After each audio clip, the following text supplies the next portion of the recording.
অবশেষে স্থগিত করা হলো ৪৬তম বিসিএস এর লিখিত পরীক্ষা। এই সিদ্ধান্তের পর অনশন প্রত্যাহার করলেও অবস্থান কর্মসূচি চালিয়ে যাওয়ার ঘোষণা দিয়েছেন পিএসসি সংস্কারের দাবিতে আন্দোলনরত শিক্ষার্থীরা। রাতে উপদেষ্টা আসিফ মাহমুদ এবং পিএসসির চেয়ারম্যান মোবাশ্বের মোনেমের হস্তক্ষেপে অনশন ভাঙে ৪ শিক্ষার্থী। তার আগে সন্ধ্যায় প্রায় ২ ঘন্টা শাহবাগ মোড় অবরোধ করে রাখে আন্দোলনকারীরা, হয় ভোগান্তি। গেল কয়েকদিন ধরেই রাজু ভাস্কর্যের পাদদেশে অনশন করছেন বেশ কয়েকজন চাকরি প্রত্যাশী। মূল দাবি সরকারি কর্ম কমিশন, পিএসসি সংস্কার। রোববার সন্ধ্যায় পূর্ব ঘোষিত কর্মসূচির অংশ হিসেবে শাহবাগ মোড়ে অবস্থান নেন তারা। বন্ধ হয় যান চলাচল, ভোগান্তিতে পড়েন শত শত মানুষ। বোর্ডের নিরপেক্ষ এবং সদস্যরা যাতে নিরপেক্ষ থাকে, কোনো রাজনৈতিক দলের কেউ যাতে এজেন্ডা বাস্তবায়িত না হয়। বিসিএস এ যে ওভারল্যাপিং হয় এবং যে দীর্ঘসূত্রিতা হয়, একটা বিসিএস কমপ্লিট করতে ৪-৫ বছর সময় লাগে, এই সময়টা যেন কমে আসে।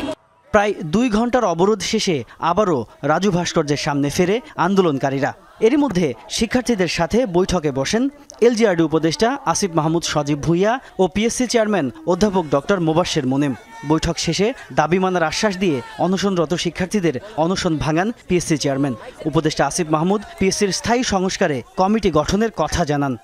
পিএসসি পর্যায়ে যে সংস্কারগুলো করা সম্ভব সেগুলোর বিষয়েও পিএসসির যারা দায়িত্বশীল আছেন ওনাদের সাথে বসে আন্দোলনরত শিক্ষার্থীরা আলোচনার মাধ্যমে পিএসসির একটা দীর্ঘমেয়াদী সংস্কারের জন্য কাজ করবেন। অন্তত যাতে আরও ২০-৩০ বছর বাংলাদেশে এই যে নিয়োগের যে প্রক্রিয়া, যেই নিয়োগকে কেন্দ্র করে এই গণঅভ্যুত্থান, সেই নিয়োগের প্রক্রিয়ার স্বচ্ছতা এবং নিরপেক্ষভাবে নিশ্চিত করা যাবে।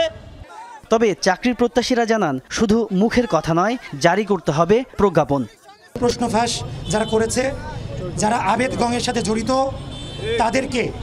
তাদেরকে আইনের আওতায় আনা হবে। সমগ্র বাংলাদেশের সকল শিক্ষা প্রতিষ্ঠানে আমরা এই ৮ দফা দাবি আদায়ের জন্য কর্মসূচি পালনের আহ্বান জানাচ্ছি। দাবি আদায়ে নতুন কর্মসূচিও ঘোষণা করে আন্দোলনকারীরা। সোমবার বিকেলে রাজু ভাস্কর্যের সামনে হবে গণজমায়েত। তাজনুর ইসলাম, যমুনা নিউজ, ঢাকা।